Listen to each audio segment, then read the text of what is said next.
So, what if you could solve some of the world's most complex problems, not with brute force calculation, but by borrowing the playbook from evolution itself?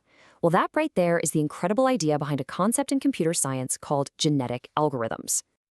It sounds a little wild, doesn't it? I mean, how can you possibly take the messy, organic process of natural selection and bottle it up into clean, precise computer code? How do you actually teach a machine to evolve an answer to a problem? To get our heads around that, we've got to go back to the original source code, biology. You see, the entire engine of evolution is really powered by just three fundamental rules. And here they are. First up, you've got variation. Just look at any group of organisms. Some are a little lighter, some are a little darker. No two are exactly the same. Then comes selection. In an environment with predators, blending in is a pretty big deal. The ones that stick out, they're less likely to make it. And finally, the most important piece, heredity. The survivors get to pass their successful traits, like that good camouflage, down to their kids, with a few random mutations thrown in for good measure. That's it. That's the simple, powerful loop that drives all life on Earth. Okay, and here is where the leap of genius happens. We can take that exact biological blueprint and turn those rules from nature into a seriously powerful algorithm. The translation from biology to code is actually pretty straightforward. In nature, you have DNA, the genotype. In our algorithm, that just becomes a string of ones and zeros. In organisms' actual traits, its phenotype becomes a potential solution to our problem.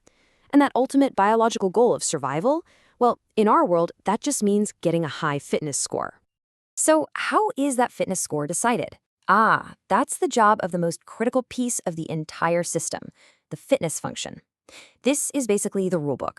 It's an equation that we designed to act as the judge, looking at any potential solution and giving it a score. The higher the score, the fitter it is. And this brings it all together into the core loop of the algorithm. First, you just generate a totally random population of possible solutions. Next, you use that fitness function, your rulebook, to pick out the very best ones. Then, those fittest solutions get to reproduce, creating a new generation that inherits their good traits, plus a few random mutations. And then, you just repeat that loop over and over and over again, with each generation getting just a little bit better than the last. And the result? It's shockingly fast. In that simple camouflage example, it only took 10 generations for the algorithm to evolve solutions that were a nearly perfect match for the background. So, the concept works. But come on, matching a color is one thing. What happens when we throw a real challenge at it? So let's really raise the stakes. Can this exact same evolutionary process figure out how to solve a complex maze? Okay, for this challenge, the setup is a little different. A solution is now a long list of moves, up, down, left, right, all encoded in a long binary string. And for our first try at a fitness function, we're going to keep it simple. The closer your final position is to that exit star, the higher your score. Make sense, right? We're also introducing a new move here called crossover. This is where two successful parent solutions basically swap parts of their DNA.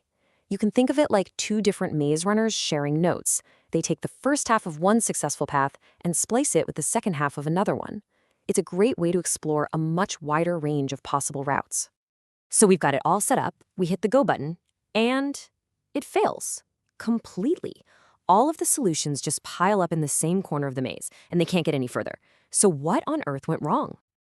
The problem is a classic trap in computer science, and it's called getting stuck in a local maximum. The algorithm found a solution that was good. I mean, that corner was closer to the exit than a lot of other places, but it wasn't the best solution. It found a little hill, but it completely missed the giant mountain right next to it. And this quote really nails the dilemma. To get out of that corner and find the real exit, any given solution would have to temporarily move away from the goal, which means its fitness score would go down. As the source material says, the algorithm never reaches the best solution because that would require it to first lose fitness. And that's the trap in a nutshell. The only path to the true solution required taking a temporary step backward. But our simple fitness function, which only cared about getting closer to the exit, strictly punished any move like that. The algorithm was trapped by its own narrow definition of success. So, if the fitness function is the problem, then it's gotta be the solution too. We just need to be a little more clever about how we define what success actually looks like. So here's our new, smarter fitness function. It doesn't just care about the final destination anymore. Now, it actively rewards solutions for exploring more of the maze. It gives them points for making valid moves instead of just bumping into walls. And it even penalizes them for getting stuck in dead ends. It encourages smart exploration, not just a blind dash to a single spot. And with this smarter guidance in place, boom, success. In just 17 generations, a solution evolves that navigates all the way to the exit. We changed the rules of the game, and the population learned, adapted, and solved the problem. And this really reveals the true magic of genetic algorithms. It's not just about the code simulating evolution. It's about this amazing partnership between the algorithm's relentless trial-and-error search and the clever human ingenuity needed to design a fitness function that guides that search toward a genuinely useful answer. But there is one final, kind of mind-bending thing to think about here. Every single one of these solutions is just blindly following a pre-written list of instructions. It doesn't see the maze. It has no idea it's bumping into walls. It is, for all intents and purposes, solving the maze completely blindfolded. Which leaves us with a truly exciting question. If this is what an evolutionary process can do with just blind trial and error, imagine what could be possible if it wasn't blind. What could we achieve if we gave these evolving agents the ability to actually see, to perceive their environment, and maybe even to think?